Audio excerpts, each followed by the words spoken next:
going on, everybody? Welcome back to another exciting episode of the Viall Files Ask Nick edition. I'm back in studio, taking over these intros. Well done last week, by the way. I thought it was good. We had a lot of fun. If I do say so I thought myself. you ladies did great. Yeah. Yeah, I listened to it in my kitchen last night. It was just like smiling. I've listened to it multiple times. The vanity. It's going to our head immediately. No, I just thought it was a nice little. You guys did great. You were talking about a boy. Trip. Yes. A We trip. haven't named him is the thing. So I don't know. We'll keep noodling on that. Wait, but we've talked about him before. So we could say karaoke guy. We could say best man. He was karaoke guy? Yeah. Same guy. I have no preference. I feel like best It's man really is more fitting, but best karaoke man. guy is more fun, is how I feel about Yeah. those two nicknames. Why best man? Because that was how I met him. He was the best man at a wedding. Mm-hmm. That's kind of hot, honestly. I think that's hot. I think you should do best man. I Nick prefer. is trying to tap my brakes so Yeah. hard. He's like, subconsciously, Nick's this will make like- her fall even harder A date. As long as you talk about the pain on the podcast. when it doesn't work. I don't know if I'm a statistics kind I know. As is he. of. How was your weekend? It was really nice, honestly. It like I feel like I was when we did the intro, I was so like calm and excited, and then as it got closer, I was like a little more anxious of like what is gonna happen, like who am I gonna be meeting, like that kind of stuff. What do you mean? it's, Who are you gonna be meeting? like family, friends of his, all that kind of stuff. Wait, and so Well, how much house did we play? I don't know. she stayed with him. Yeah. But, But timeline-wise, Did you meet his family? And Mm-hmm. you'd already met them at the wedding? No? No, I didn't go to Oh. that wedding. Oh. but you visited him for a weekend, and he like introduced you to the family. I just wanted to know how Met- many times you'd seen him Met before. a sibling and the sibling's fiance. Met You got double a date? friend. Mm-hmm. Well, like dinner, yeah. And then we like went out for drinks. And I pulled some more people into that because I was like, we're gonna make it a big group thing. That's heavy. I feel That was like, fine. especially like the fact that the sibling is engaged. Like, What does that have to do? I just No, think I'm with Amanda. like it's like it just means it's But in the ether. To be clear, I don't think it necessarily means anything. Yeah. But I do didn't think it's think an twice about interesting it. choice of his. I'm hoping he is self-aware enough to realize how one might interpret, well, introducing a girl he's seeing who he's invited to fly to visit and then have a double date dinner with a sibling and their But Very I also have significant people other. in that city, and like I was like, oh, let's go get dinner with such and such and such and such. Like we It's both not- arranged dinner. not the same as siblings. Yeah, it's just But a tiny bit more My sibling intimate. was there. I arranged that. Well, you're very into him. I thought he was. I also thought he was your sister's age. He is. So okay. Yeah, but you're like your excitement level is at Yeah. like high. I know. So like you're like I'm So I have a pass. well, yeah, to a certain Okay, extent, okay. yeah. People get excited, right, when they meet Mhm. someone. It's okay. Sometimes we can get too excited. Sometimes, but at least our excitement can justify the playing of the house or maybe getting ahead of ourselves, you Mhm. know. And then there's other people who aren't as maybe self-aware or considerate with how their actions might be interpreted by other people, especially if they are, you know, not as excited or like maybe they're thinking, yeah, I really like this person, but I don't know. And it's You not know? malicious because I feel like it's people who are just living moment to moment and really not thinking about the greater context, or like they're kind of just like doing what feels right and excited, Yeah, and malicious, they're not malicious, but I would call it but negligent. potentially inconsiderate and negligent, Yeah, totally. all depending on their level of excitement. I think. Right. And I think it's Yeah. hard because then it's if you're just like, oh, I'm just excited. Like if you're just kind of excited and impulsive, you do kind of delude yourself into not seeing like the way you're not being responsible. And setting Because like people up. you're always hearing me saying things like this doesn't mean anything, this doesn't mean anything, because it really doesn't. Because I've lived enough life to realize that people can be inconsiderate with those things. just But I throw do 'em think around. people should be more mindful of those things because people will read into them, and it's human nature to read. But I didn't read into it at all. Well, we're It's a reading into dinner. it. We're reading into it. I'm reading into it personally. Okay, wait. Okay. So There's a the week- I don't know. I think there is a comfort level, and even like I don't think even people like read into it. I you know what I'm saying? Like I think you're self-aware enough to like not read into it and be like, oh, what does it mean? It's This a must mean it's a sign. sign. I don't think you're doing that. But clearly it raises the stakes. It raises the comfort level. It raises the it's like, you know, like how can you not have a nice weekend, meet someone's family, and like, did you hit it off with the sibling? I don't know. He's like a little quieter, but then we hung out the like following day. They live What about the together, so fiance? Yeah, the Were fiance. you in the fiance gabbing? yeah, I really like the You know, so there's like a fiance, yeah. rapport build, Yeah. there's a Yeah, familiarity, yeah. like unless, you know. And that's nice because you know the second you left, she like turned to them and was like, I really like her. Right? You know? Who knows? Who knows? What are next steps? I don't know. I hate that for you. Do you know what you like? I am like, I mean, clearly, like I'm like, let's But why frickin' aren't go. you aware of any next steps? I don't know. I think we're just seeing where it goes. Have you guys had any conversations about what you are both ideally hoping for within the context of like romance? Like, do you know if he's looking for a relationship or if he's like very marriage oriented or if he's very casual and kind of wants to be uncommitted and untied right now? I think he's definitely into like commitment, wants to be a dad, all that stuff. You think or you know? I know. So like high level, you know that someday he plans on having the family. Mm-hmm. We don't know when or with who, but we do know that that is an ultimate goal. Correct. That's good. And then in terms of like exclusivity, like is that something how do you feel about that? Because I think there's like with a long distance relationship, I think it's kind of a different conversation Yeah. in terms of like needs being met and then also just sheer frequency of being able to see someone and like access to them. Like I think generally in these situations, there's one risk averse person who's more hesitant, who's looking at the potential pitfalls, and then there's another person who's more of the I'm interested. we need to try. Like let's yeah, there's a bunch of risks, but like whatever, there's risks for anything. And I think everything. younger me was much more the, well, in 2.5 years, this is going to happen. So it's better to just not start this relationship now because of X, Y, and Z. And now I feel like I'm more in like the Nick boat of what he tells callers, where it's like, you can always break up. Like this can end in 2 weeks or 2 months or 2 years, but like you might as well just go for it. And I feel like you that's have to figure it out. been a shift How old is he? in me. 29. Respectable 29. But no plans to visit again. He's coming here in So in those are August, next steps. right? 2 weeks. Yeah. Okay. So when I asked for next steps, Well, I didn't know that was a step. sure it is.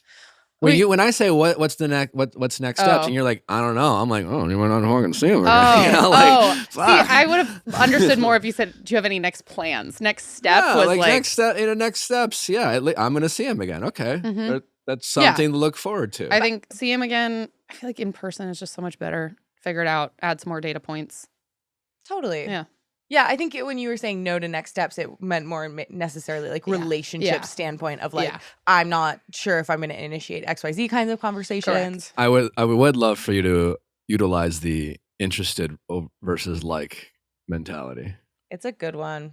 But actually, Allie's giving me like, well, but I think that'd Allie be great, has- but I'm not going to. but I think Allie has crossed over from interested to like, because I think she was at interested before, and then he did. Like she was like, I'm interested. Show me more. And then I think he did show you more. There's and nothing you wrong. were like, I like yeah, it. there's nothing wrong with keeping the interested allure going, even though deep Mhm. down Yeah, you but, know like, you like them. When does the allure stop?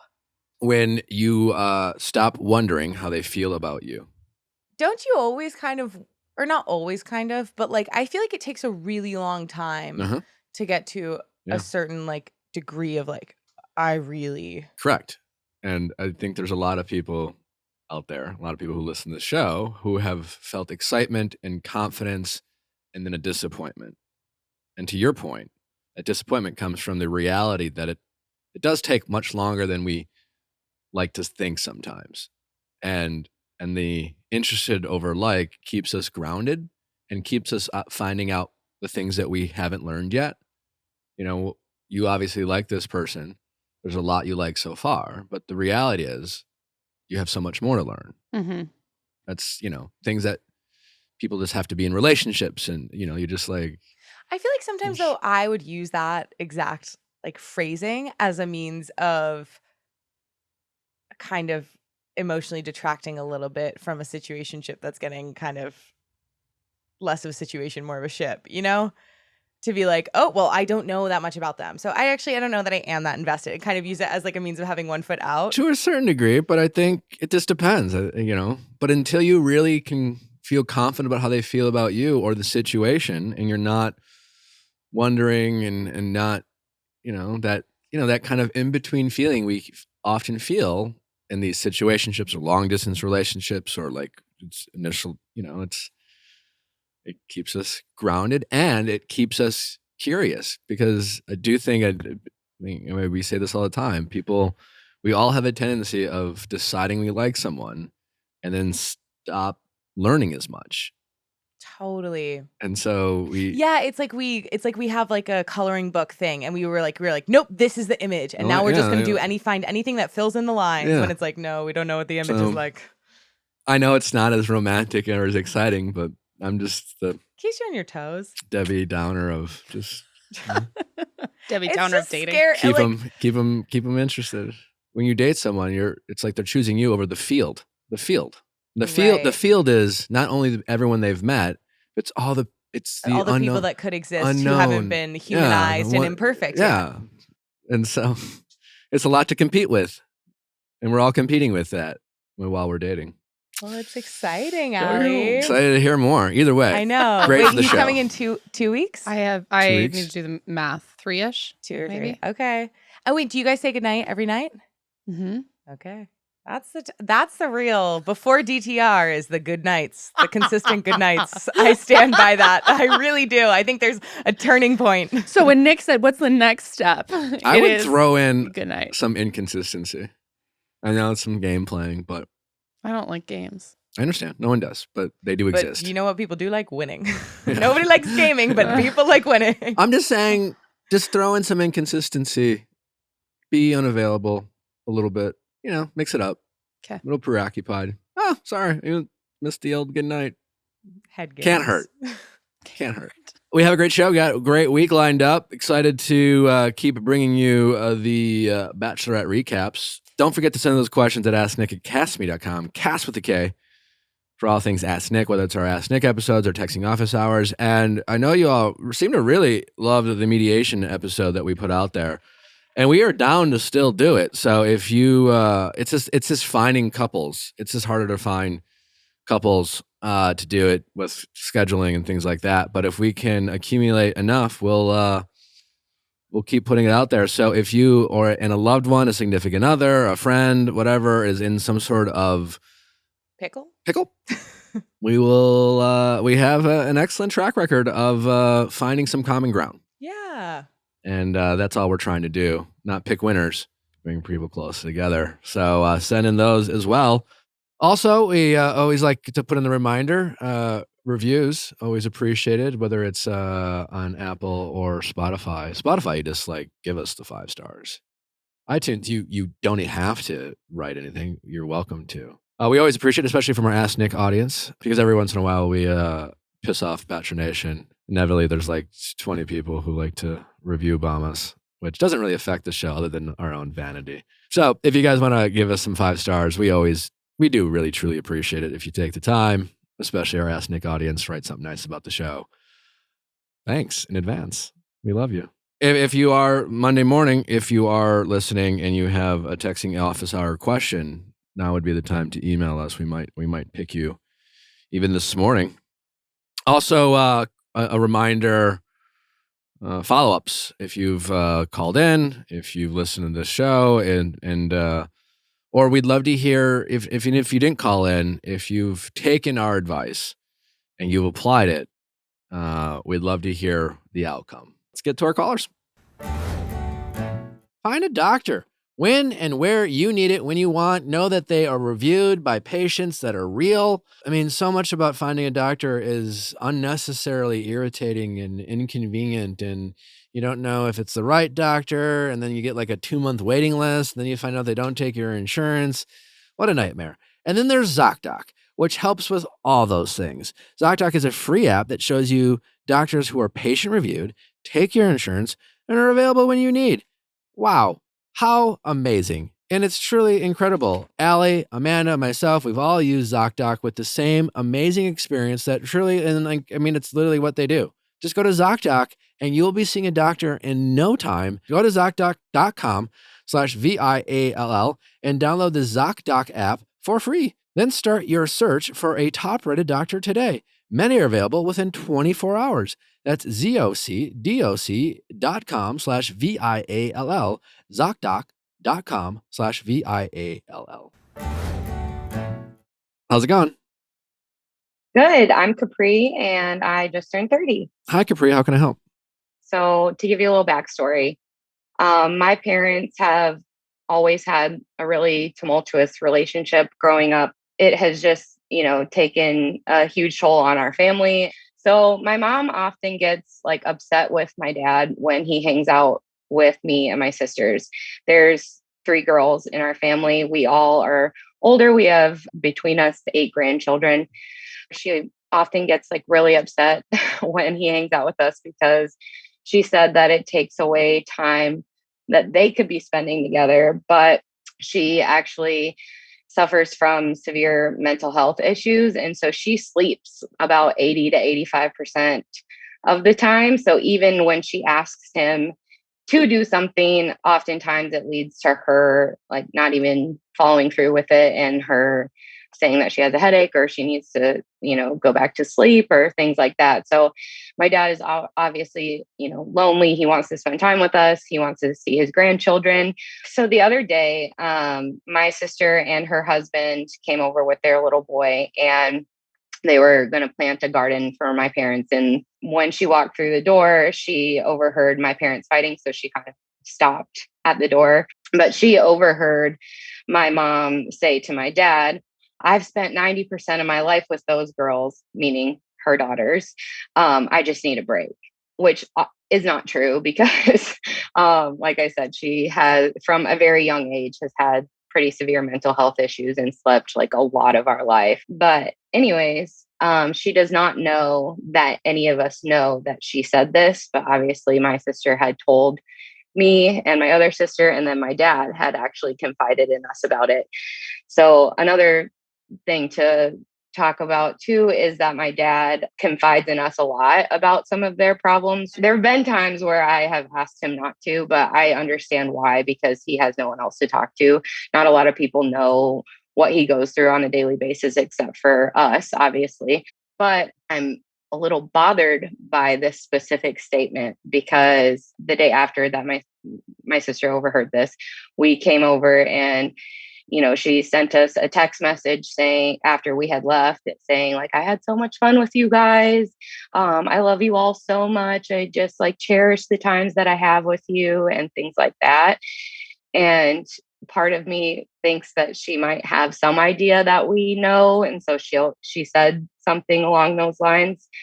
Another thing that bothers me about it is that she never really asks to spend time with us. So the relationship there, I mean, honestly, there isn't really a relationship that I have with my mom that's above surface level.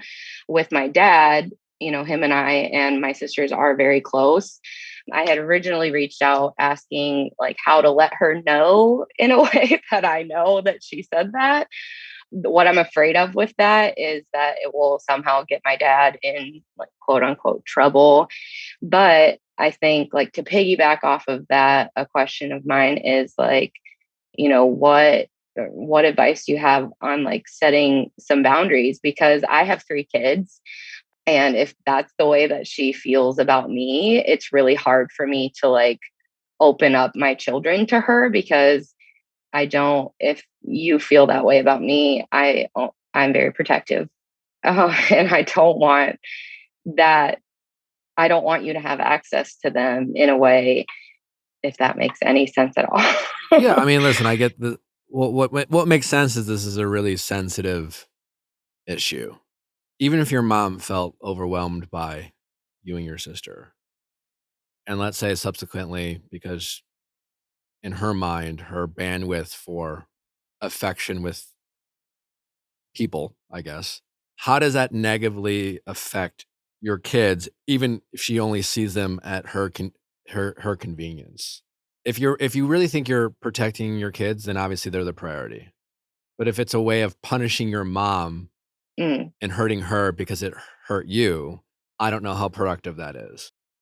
Sure. And I do understand that. And it might come off that way. I wouldn't consider it a form of punishment.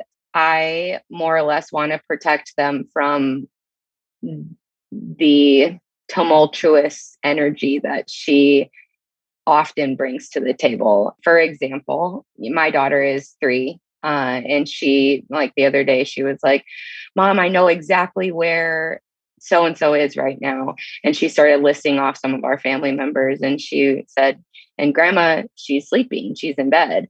And so part of me, it's not a form of punishment. It's almost like I just don't know how much I want to expose to them. I don't want to punish her. That's not my ultimate goal. I do love my mom very much. And I don't want this to be the reason that she doesn't see them anymore or anything like that.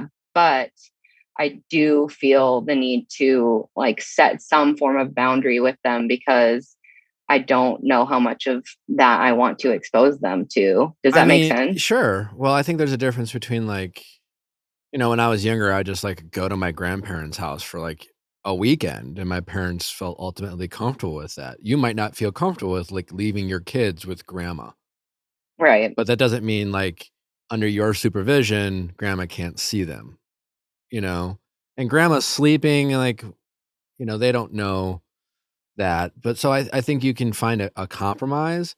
I mean, you're the one Mhm. who's mentioning like your mom suffers and has always suffered from some mental health problems. Mhm. Yep. And that clearly has affected you and your sister. And that, like, I'm sure on some level just feels unfair to you and your sister because, like, Mhm.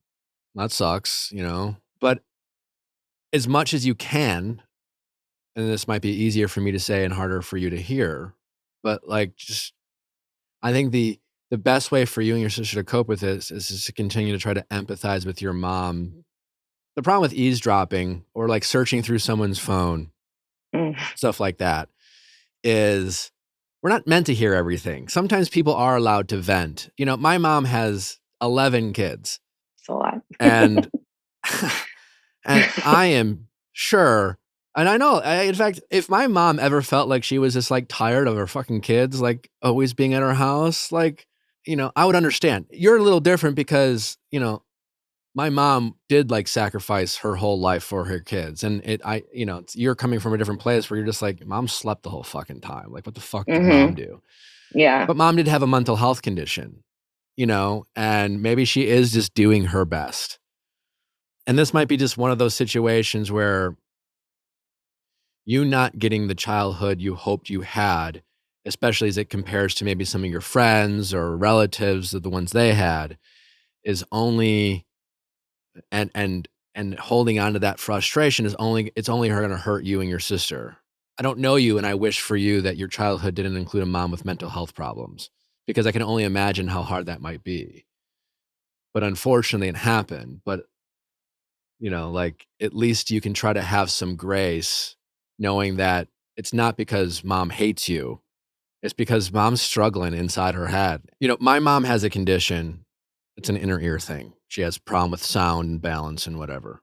And the problem is that, and I think this would resonate with people with mental health conditions, is that when you see someone who, let's say, is in a wheelchair, like a visible challenge, or like maybe, you see someone with Down syndrome Mhm. or things like that, you can see it and you see the disability. You can visualize it, you recognize something like, oh, that someone must have some sort of handicap. But like with mental health, or like the thing that my mom struggled with, the thing that was the hardest for my mom with this is that, you have 11 kids, loud family. And my mom's disability is loud noise can be really painful for her.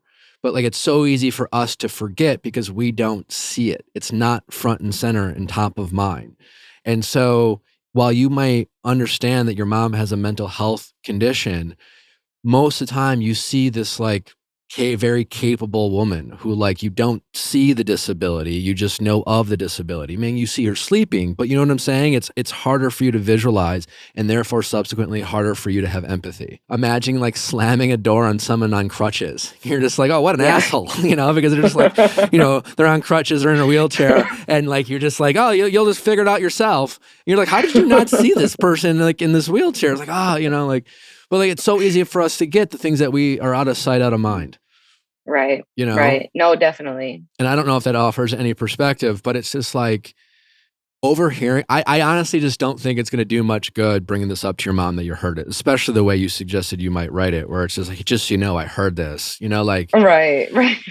you know, like maybe she was just feeling stressed out, or maybe she was like saying it and she was fighting with your dad and it just came out. You know, clearly someone who sleeps all the time feels like overwhelmed by life. So it's just, we're not all made the same.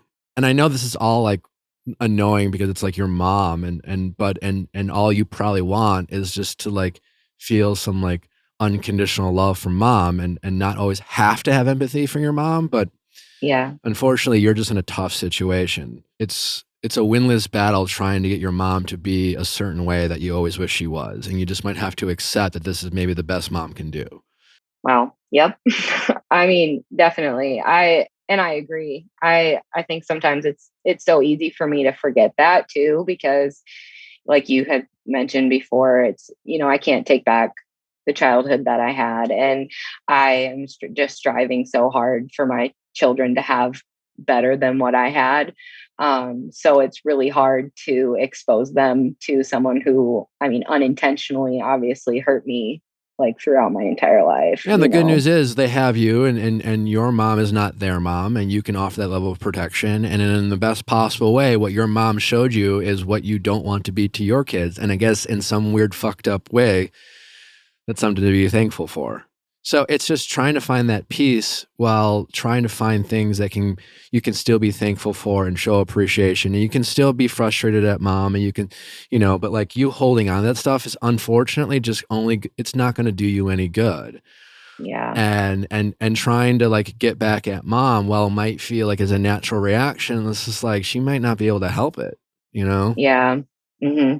Yeah. And I think that's where my brain went, is that, you know, we've gone through so much, and then that one statement just kind of put me over the edge. And you know, I mean, you're right. You're definitely right. I don't think bringing it up to her would do anything good. And like, you know, I mean, I think about it now that we're talking about it too, and I feel it would just make everything more tumultuous, more, you know, her unwilling to allow my dad to see his grandchildren and us and things like that. But yeah, no, I appreciate that perspective. I feel like oftentimes I do forget that, you know, she really can't help it, and this might be her ceiling. You know, we could have hit her ceiling, and she was just ready for a break. You know, it could feel like a lot to her when we're around one day a week. Now that you're an adult, you have the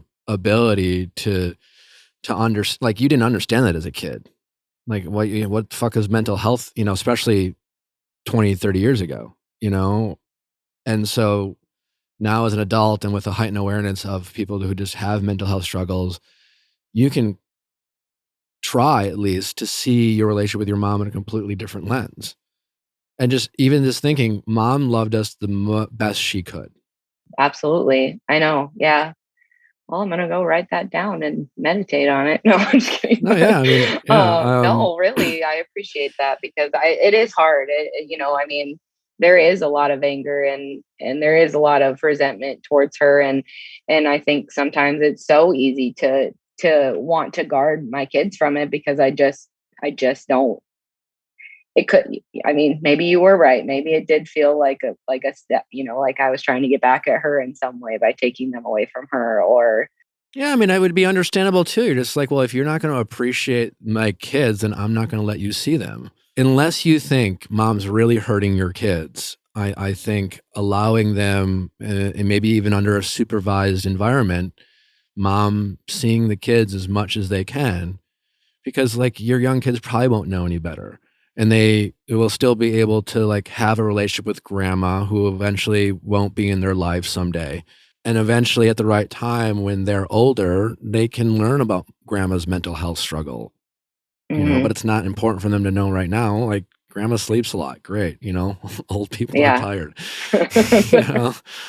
Not that old. But you know what I'm saying? Like, but yeah, no, to them they are, like yeah, very to true. a 3-year-old, what's the difference between 40 and 70? So yeah, it's Yeah. I don't know. Hopefully that was helpful.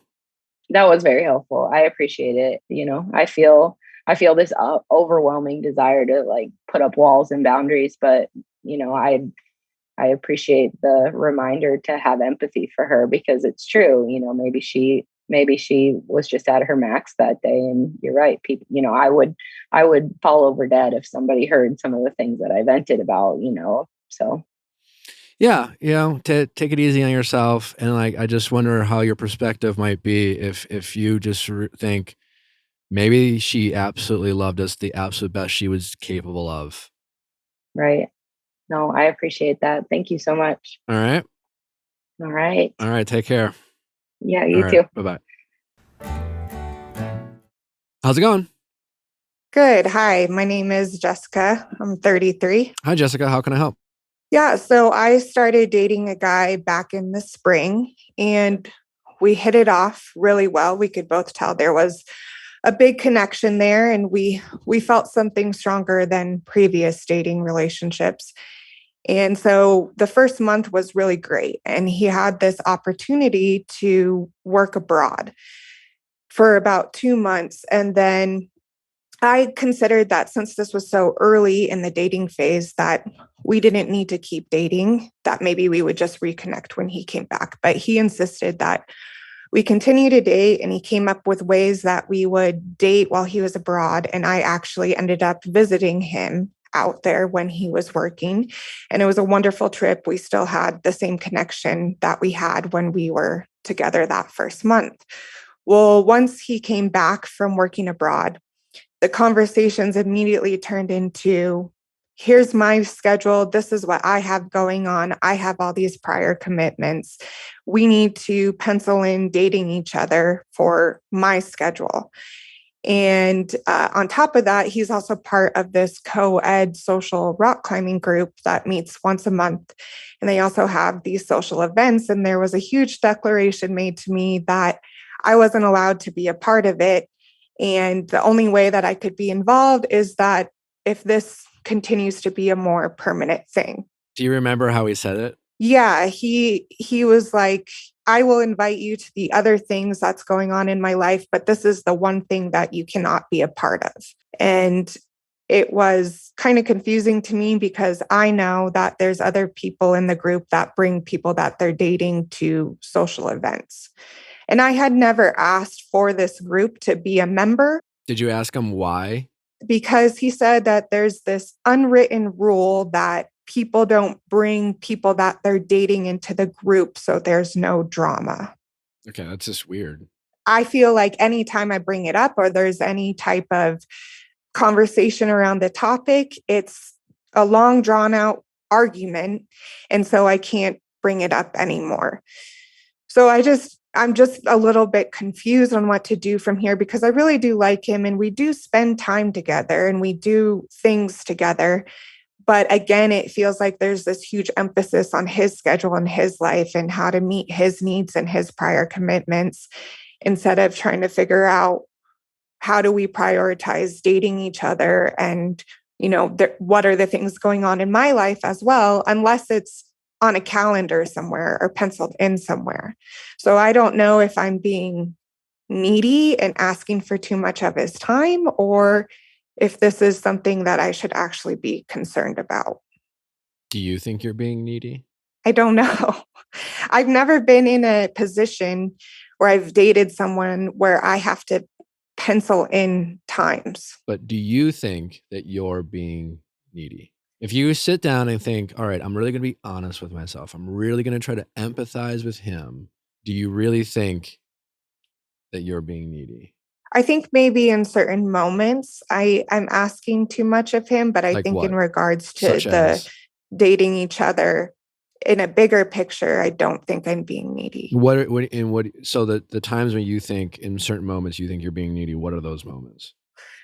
For example, we were supposed to have a hiking day planned together one day, and that ended up getting scratched because he got sick. And then the rest of the week, though, he committed himself to his prior commitments. And I kind of got upset because there was no acknowledgement that we had missed the commitment for our day. And he hadn't taken it upon himself to be able to say, hey, let's try and reschedule that day. So you think you're being needy because you got one day a week in his schedule, you got sick, he didn't go out of his way to make you a priority, and you think that might make you needy? I guess so. But do you really think that makes you needy? No, I think I'm probably trying to prioritize dating him and Yeah. being able to get into a more committed relationship more so than he is. What do you like about him? We have a lot of the same interests. He's very extroverted. I'm kind of an extrovert introvert, so he helps pull me out of my shell. Okay.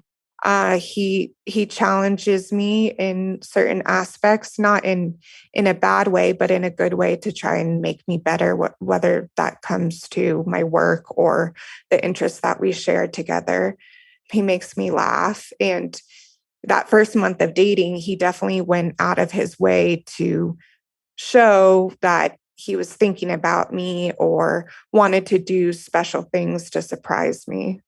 In terms of that last thing, what about the last 3 months? Do you still feel that same level of There's been moments, but it's not as it's much declined? as, yeah. Yeah. Yeah, I mean, the way you're describing it, there's definitely some, like, red flags, I guess, or concerns. I don't like that you are being made to feel needy when from where I sit, you're clearly not.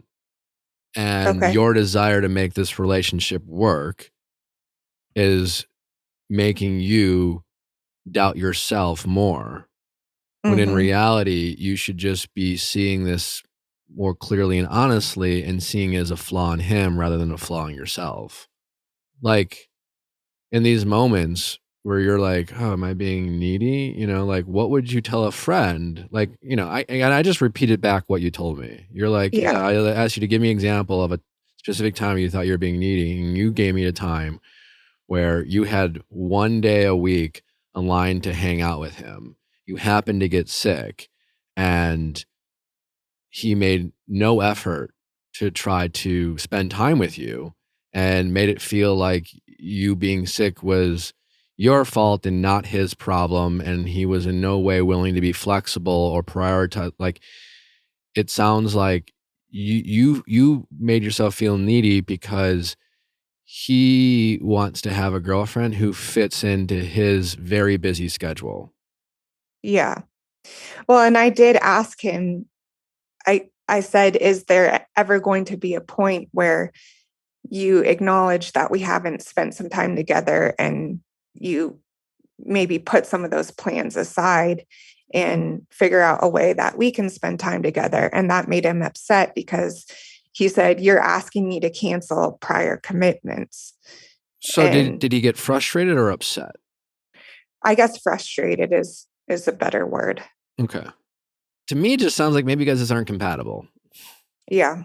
You know, it's only been 4 months.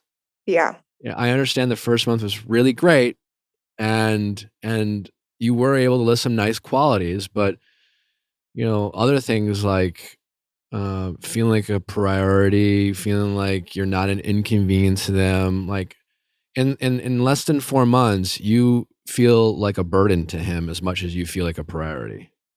You Yeah. feel like an inconvenience. And then there's this whole weird thing about like I get wanting to have like want to like keep your things. I get it, but like it seems like a really bizarre rule he has that like has no flexibility. Like you didn't even ask to like do this thing. And the fact that he like can't bring you along or show you. It's not even like an all boys club, even if that isn't a thing anymore. It's just like, it's a co-ed thing. And like, and you are allowed to want to like share in your partner's hobbies and activities. Yeah. And when I brought that up to him, he said, just think of it like I'm going on a boys camping trip. And I said, But you're not. It's completely different. Yeah. That's like being like, I'm gonna go out to dinner with this woman. Just think of it as like my buddy. And it sounds like to me, he doesn't make you feel like it's ever okay to feel the way you do. Now, listen, it can be challenging sometimes. Like we've talked about this before. Feelings are real tricky because you could feel one way, he can feel another. And you can feel sad and he can not understand why you feel sad. And you're both like not on the same page with why you're both making each other feel the way you do. And neither of you are necessarily wrong. But it does seem like you're spending a lot of time trying to empathize with him and you don't feel like he's spending any time trying to empathize with you. Yeah. And I've brought that up to him before, and specifically like, there's really no interest in the things that's going on in my life. And he essentially tells me that I have to put it on the calendar so he knows what's going on and he knows to ask me about it. And to me, that just doesn't feel natural if you're actually interested in someone. I mean, it could just be who he is, like a very structured, organized, kind of maybe OCD guy. I don't know. Yeah. But that's not who you are, and that's not what you want. Yeah. So it just might be more like maybe just not compatible. Is that something that I have to walk away from, or I don't think it's gonna. I mean, it's only been 4 months. Yeah. And you're essentially in 4 months in begging for some attention and priorities. And like, I mean, this sounds like just who he is. And he's getting frustrated with you even suggesting he makes some adjustments for the relationship. It doesn't seem all that interested in it or capable.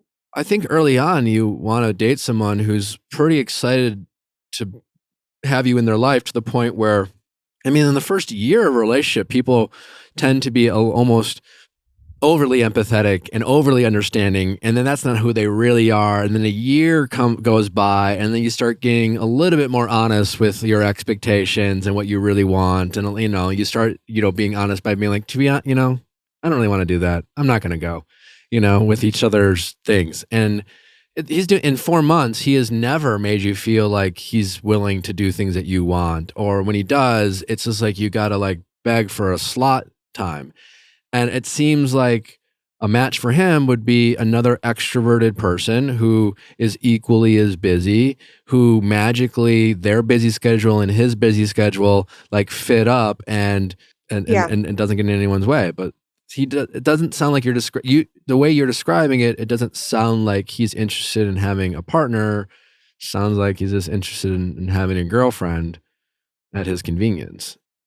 Yeah. And when I've mentioned about having those times to hang out together, he states that he tries to fit me in, after he's done something and it's 9:00 at night and he asks to hang out, and essentially feels like someone's doing a booty call, because I'm like, I'm not going to just come over when you're done with everything that you have that's going on. Like, I don't want to feel guilty for wanting to feel like a priority. 4 months in, you're already feeling confused and frustrated, and you're feeling like it's hard to get any of his time. He has like these boundaries that seem off, and when you ask why, he can't really explain it. He just kind of gets defensive. And is he hiding something? Is he not? I don't know. At best, he seems like a really unflexible person who is pretty used to getting his way and doing what he wants when he wants. That doesn't make for a really great partner. Certainly not a life partner that you'd want to start a family with if that's something you're interested in doing. That might be a challenge. Hey, we got to take the kid to the doctor. Well, fit it into my schedule. Like, okay. Yeah, exactly. Because I did ask him where he saw the future of the relationship going and what that looks like to him. And he said, well, ultimately, we start to integrate our lives together and it kind of becomes one. But so What he it means seems, is eventually you will integrate into his life. yeah, He's not interested in integrating into your life. That's not how you feel, at least. no. So I think the way to handle it is to have this honest conversation with him, and you do it. And there's no point in fighting with him. Hmm. Yeah, we've done that too much already. You just say, I'm not here to argue with you. I'm not here to change your mind. I'm just saying I don't think this is working for me. Okay. And if he says, well, what does that mean? You want to break up with me? And be like, well, like what I'm no longer going to do is argue with you about things that I want in a relationship. You might not, but I'm not going to be made to feel bad about that. And if you don't want to give it to me, that's also okay. I don't want to make you feel bad either. But the only solution is maybe we're just not compatible. But I'm just not going to feel guilty for wanting things that I think a lot of people want, and that it's a very reasonable request. And I don't want to feel needy or like an inconvenience to you.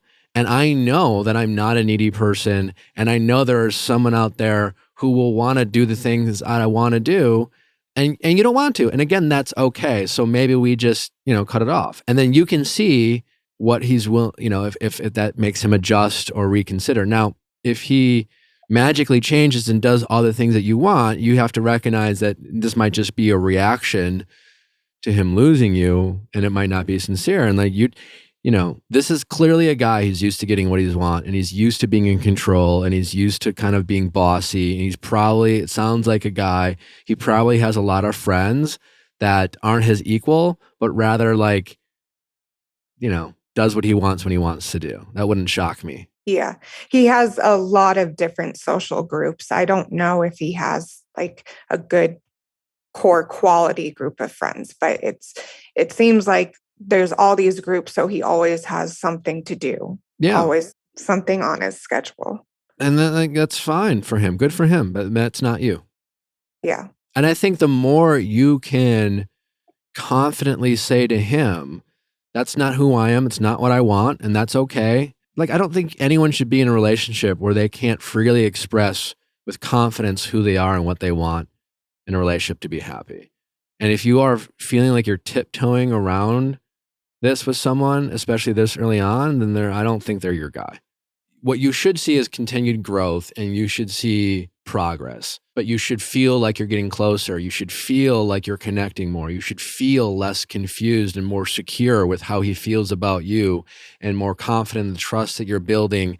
And if you keep asking questions about like, what the fuck is this guy doing at rock climbing that I am banned from? Yeah. Like if it feels weird, then it probably is weird. And it shouldn't be hard. Simple things shouldn't be hard to explain. Like, because when like the rock climbing, well, it's just like this unwritten code. Like, no, it's not. There's like, it's not like the 1920s where we have like these weird like clubs that you can't speak of. It's fucking rock climbing. So if he says to you, listen, babe, I know other people have, like, for me, this is just like my one personal thing. I just want to keep it to myself. And I hope that's okay. And that's a simple explanation that would be honest. And that would be understandable. Yeah. But when he starts making up like things that aren't true, and we know they're not true because there's no unwritten code. Yeah. Because I also know that there's other people, because it's a national group. It's not just local. And I know that there's other people in the other chapters that date each other or hook up. So yeah. I asked, is this so you can go flirt or hook up without the consequences of whoever you're dating? And that frustrated him. Sure, well. Because that felt like more of an accusation, because it might not even be true. Sure. Yeah. It's still weird that he can't include you. Yeah. And it's even more weird that he has to like not give you a simple explanation to a simple thing. The big takeaway is you're not wrong to feel how you feel. Yeah, I have to remind myself that, because I have been feeling bad and anxious about what I've been feeling in regards to the relationship. Yeah. So all right. Thank you very much. Hopefully that was helpful. Yeah. Good luck. It was. Keep me posted. Okay. Thank you. Appreciate it. Bye. How's it going? I'm good. My name's Allie. I'm 27. Hi, Ellie. How can I help? Yeah, so I'm getting married in September. I'm having a Congrats. big wedding, lots of family. I have kind of two sides of my family, my mom's side, my dad's side. Basically, my mom and my dad have had kind of a tumultuous relationship my whole life, specifically. She is kind of ostracized for herself from everyone in her family due to kind of trauma or drama or, a mix of the both. Basically, so she's already kind of having to be put into this awkward situation by going to a wedding where it's at my dad's property, at his friends' properties, and Are your parents no she's longer married? going. No, they've been divorced since I was 2. Okay. And then, so yeah, they have 4 kids. I'm the youngest. They've been divorced since I was 2 and haven't really talked since I was 2. So, from the age of like second grade through high school, they had a very hard custody battle for me and my middle sister. And there was like no communication between them. They basically communicated only over email, and that was kind of it. They couldn't even see each other in person. Like when we were dropped off at different locations, had to be someone else there. So really kind of tension between them. So basically, as time goes on, I have my life with my dad, I have my life with my mom. They kind of remained completely separate. But, now that we're getting married in September, I want my wedding at my dad's property. It's somewhere we've been since we were kids. But my mom's really struggling with the idea that she'll be there with my dad and his friends and people she's been avoiding for like 25 years. Basically, that's kind of like a backstory of where we're at. My main question is she called me the other day, put me kind of in a pickle, and said that her sister, my aunt and my uncle, she didn't want them coming to the wedding. That she basically says that they're not really a huge part of my life enough to come to the wedding, which I argued for about an hour and a half with her, saying, hey, it's not really fair. That's my wedding. It's my choice. But she feels it's unfair because she's already put into this awkward situation, being, at my dad's property with people she doesn't want to be around. And then she says, I don't like her sister. It's been, trauma since she's a child that she hasn't really gotten over. And so I basically had a conversation with her and said, I'll think about it and I'll talk to, my aunt and see what she says. And I talked to my fiance, and he's pretty upset because we do have a relationship with my aunt, and my uncle. We've been together for 9 years now, so we're really close with all of my family members. So he's a little upset. He feels like my mom's just trying to kind of manipulate the situation, which is very historic with her and her behavior. It kind of sounds like mom's the problem. Kind of, yeah. And that's sort of where we're all at is, my siblings have tried, they're all older. I have a 12 and a 10-year-old older siblings. They're much older than me. Uh-huh. And they've had experiences where, they've had hard conversations that just don't go anywhere. And my brother goes, well, you can try, but, I just don't know where it'll go. So I'm just kind of stuck. I don't want to, not invite family member that I care about. But my mom also threw out well, I don't know if I'll be able to be there if she's there sort of thing. So, well, okay, let's just walk through those scenarios. How would you feel about your mom not showing up? Pretty bad. Yeah. Do you think she actually won't show up? I'm not sure. Yeah, it's I think that it's going to be a test. It would be a test if I were to push it. I'm not sure. She has definitely kind of distanced herself through a lot of other family members. So, because listen, I get divorce can be hard, but after sharing kids and after 20 some years, you'd think you could just let shit go to the point where. Yeah. And I think that that's the biggest issue is she just doesn't know how to let shit go. And I try to tell her that she basically said, that she can't come to my hometown where I was raised because it makes her feel sick. And I said, well, Mom, maybe that's something that you should work on. And she gets very defensive and says, well, I've been very proud of myself and how far I've come. So that's kind of how the conversations go. And, I love my mom. I want her to be a part of my wedding. And it's been a relationship that we've been building on. But I don't know if this is like the straw to like lay my foot down or if this is the situation to do it in. And my fiance feels like it is because, it's sort of like powers in my hands in the way that like this is my wedding, and if she wants to come, she can come. Yeah. Listen, there's I don't know if there's a right answer. I'm more on the side of your fiance. I get that's much easier said than done, kind of thing. I can only imagine how like much that could affect you knowing that your mom opted out of attending your wedding. Yeah, I feel like that would be a source of like, a negative feeling on my wedding day that I'm not necessarily looking for. You might have already done this with your mom. Does your mom does she live close to you? Or is she A couple hours away, yeah. okay? So I think again, I'm just throwing out suggestions, but I think maybe taking a drive over to mom's and asking her out to lunch and sitting down with her and having kind of a heart to heart and an honest conversation.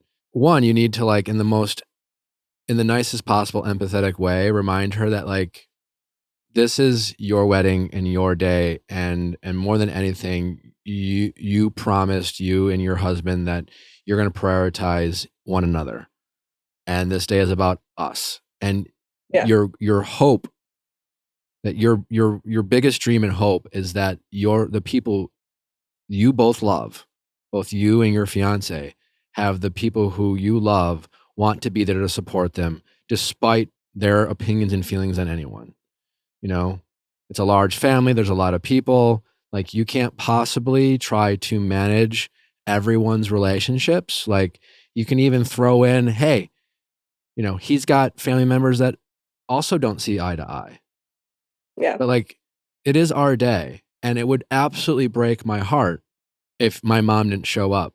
But it's not fair and quite honestly not okay for you to start telling me who I can invite to my wedding, because I do have a relationship with Aunt Sue or whatever, and we want her there. We both do. But we want you there, and I don't want to have to choose. And you just say, I'm not going to choose. I'm not uninviting people to my wedding. And I am so sorry that my wedding in any way is going to be difficult for you. And I am proud of you of the progress you've made.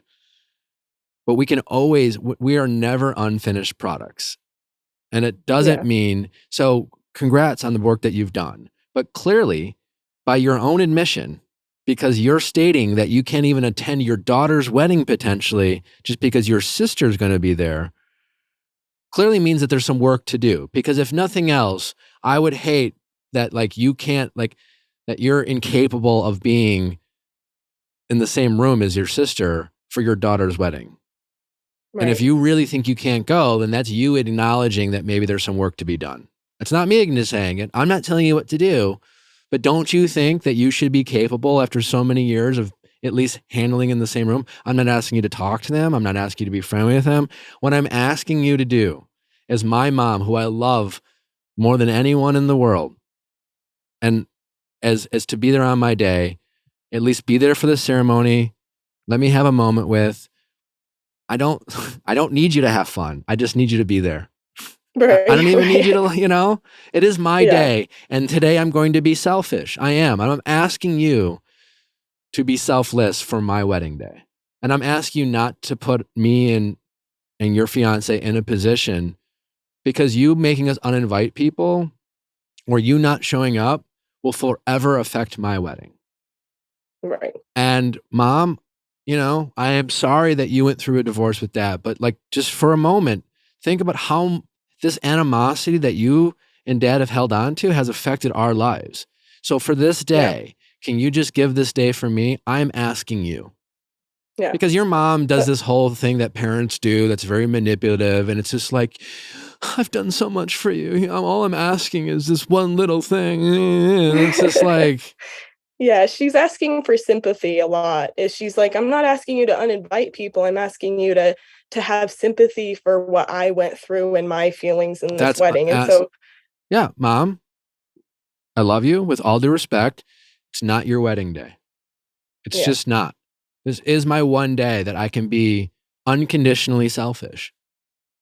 It's my wedding day. It's our wedding day.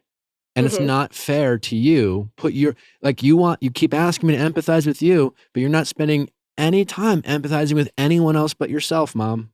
It is a risk, but I feel like Mom's going to show up. Yeah, no, I mean, I sure hope so. And if Mom doesn't show up, I think if you have this conversation with her, you can at least tell yourself, I did everything I could. Let's say she does miss your wedding.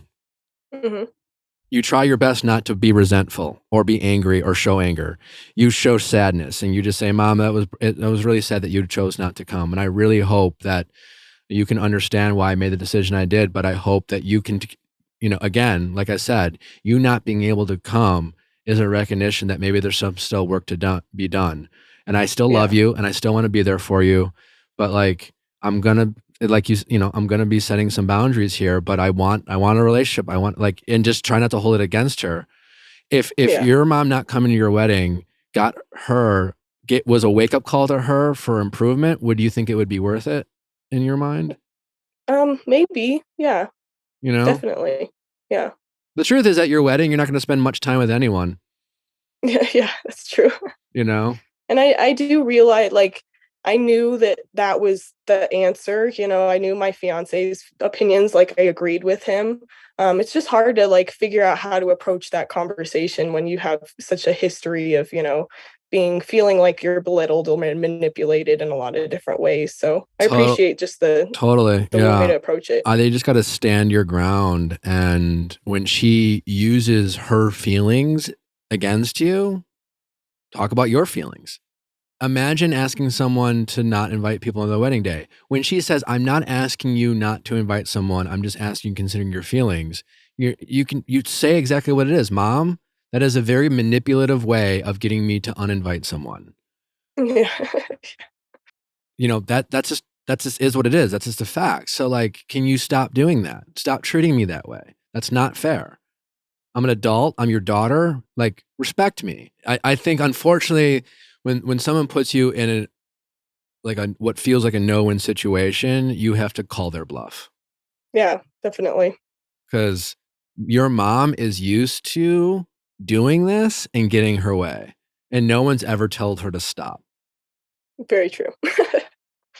My fiance says that all the time. So yeah, I mean, I'm the youngest of four, and it's I'm the first one to have a wedding where everybody's invited and everyone has to sort of face themselves. So good for you. And maybe you can ask your siblings to also just reach out to Mom and say, hey, Mom, we expect you there. We love you. We hope you're there.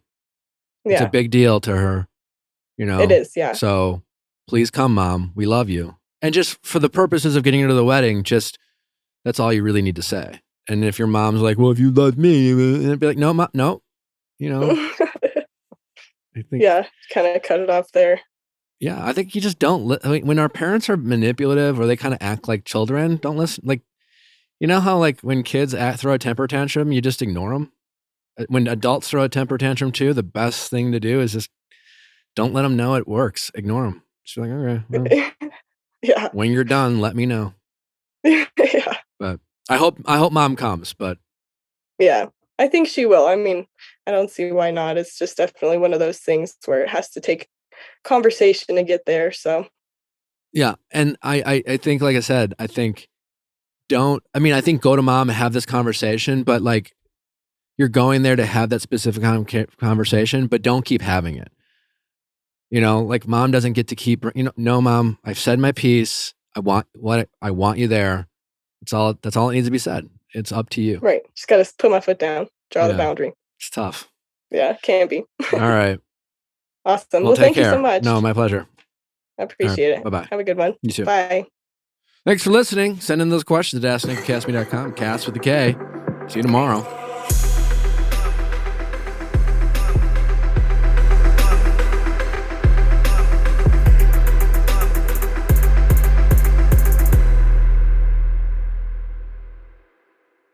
Hey guys, thanks for watching. Before you go, make sure you like, subscribe, and ring that bell so you don't miss any future videos like our Tuesday Bachelor recaps and Wednesday celebrity and expert interviews. See you next time.